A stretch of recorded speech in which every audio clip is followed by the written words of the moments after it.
Let's say you didn't like your siblings and you had the opportunity to sell them into slavery. Would you? Because that is exactly what happened to this guy with his brothers. Ladies and gentlemen, this is a story of my man, Joseph. Let's get it. So Joseph lives in the land of Canaan. He's a young 17-year-old guy, and unfortunately, he's the youngest of his 10 half-older brothers.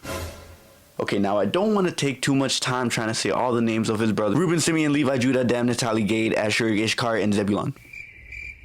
Now Joseph often tended to his father's flock, and we're just going to call the father.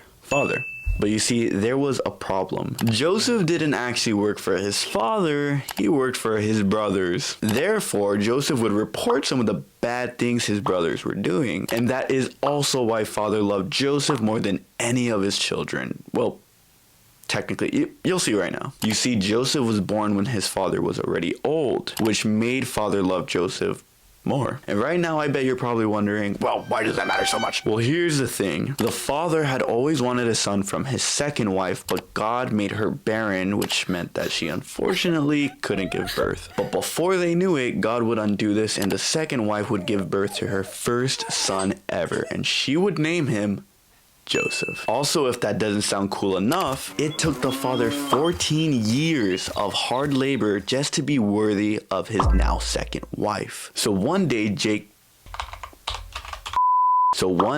father had a special gift made for Joseph, and it was a beautiful robe made with many colors. But because of that, his brothers really disliked Joseph because they felt as though Joseph was loved more than them. And as a result of this, the brothers couldn't say one kind word to our boy Joseph. Fast forward sometime later, and Joseph has a dream one night. Had he known what was coming next, I'm sure he wouldn't have shared the dream with his brothers, but he did. So Joseph is like, I had a dream. And his brothers are like, that's cool.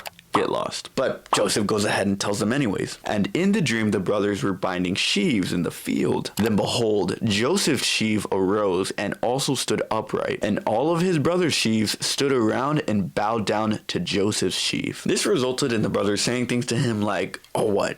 Does that make you better than us now? Punk? Yeah, punk? Huh? You think you're better than us?